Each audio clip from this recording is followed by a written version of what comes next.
Israel হবে এই বিশ্বের নেতৃস্থানীয় রাষ্ট্র, এটাতে কোনো ডাউট নাই, সে হবেই এবং অলরেডি সে হয়ে গেছে।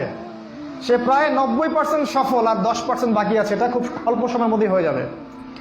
কারণ আমাদের দুর্বলতা আছে যে আমরা যে আপোষে কাদা ছোটাছুটিতে ব্যস্ত ছিলাম, আমরা হালুয়া রুটি খাচ্ছিলাম, এই সময়টুকুর মধ্যে ও প্রচন্ড শক্তিশালী হয়ে গেছে। ওই ইসরায়েল থেকেই আজকে সারা বিশ্বের পলিটিক্স নিয়ন্ত্রণ করা হচ্ছে, ব্যাংকিং সিস্টেম নিয়ন্ত্রণ করা হচ্ছে, অর্থনীতি নিয়ন্ত্রণ করা হচ্ছে, মিডিয়া নিয়ন্ত্রণ করা হচ্ছে, পত্রপত্রিকাও নিয়ন্ত্রণ করা হচ্ছে, আদর্শ নিয়ন্ত্রণ করা হচ্ছে, সংস্কৃতি নিয়ন্ত্রণ করা হচ্ছে, এবং আপনার এই যে প্রযুক্তি, অস্ত্র শস্ত্র, এগুলো সেখান থেকে নিয়ন্ত্রণ করা হচ্ছে। আর এটাই সেই রাষ্ট্র যেখান থেকে দাজ্জাল মানুষের রূপে বের হবে। এটাই সেই রাষ্ট্র। ওই জেরুজালেম থেকেই দাজ্জাল বের হবে। এই শক্তিশালী হয়ে গেল আমাদের চোখের সামনেই, কিন্তু আমরা কিছু করতে পারলাম না।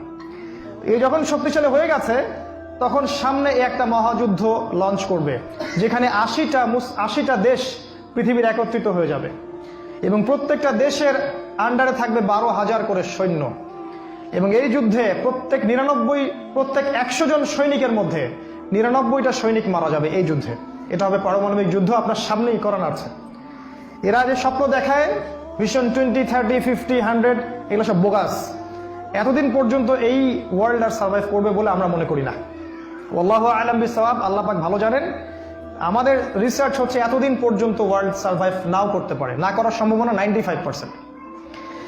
এই মালহামার পরে ইমামুল মাহদী আসবেন শেষের দিকে, এবং তিনি মুসলিমদের হাল ধরবেন এবং প্রচুর সংখ্যক মুসলিম এই যুদ্ধে মারা যাবে। প্রচুর সংখ্যক, প্রচুর, তাদের সংখ্যা অগণিত। কিছু মুসলিম যুদ্ধের মাঠ থেকে পালিয়ে যাবে, যাদেরকে আল্লাহ পাক মাফ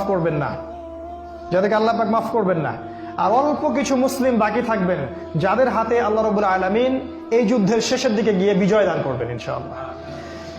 এবং আমাদের খোরাসান থেকেও একটা বাহিনী যাবে, যারা জেরুজালেম পর্যন্ত পৌঁছে যাবে, ইমামুল মাহদীর সাথে যোগ দিবে।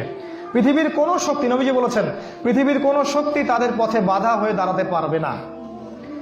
তিনি বলেছেন, তোমরা যদি হামাগুড়ি দিয়ে হয় বা বরফের উপর স্ক্রল করেও হয়, তোমরা যদি ওদেরকে পেয়ে যাও, তাহলে তাদের সাথে যুক্ত হইও। এটা নসিহত নবী সাল্লাল্লাহু আলাইহি ওয়াসাল্লামের। এটা আসবে সামনের এই সময়টা। এই মালহামার পরে যখন মুসলিমরা আবারও বিজয়ের আসনে আসবে, তখন মুসলিমরা জয় করবে কনস্ট্যান্টিনোপল বা তুরস্কের ইস্তাম্বুল। এটা এখন নেটোর হাতে চলে গেছে, এটা আবারও মুসলিমদের হাতে চলে আসবে। তারপর ঘোষণা করা হবে যে মাসিহুদ দাজ্জাল মানুষের রূপে বের হয়েছে। কোথায়? ওই জেরুজালেমে। তখন মুসলিমরা সেখানে ছুটবে। দাজ্জালের বাহিনীর সাথে মুসলিমদের ব্যাপক ফাইট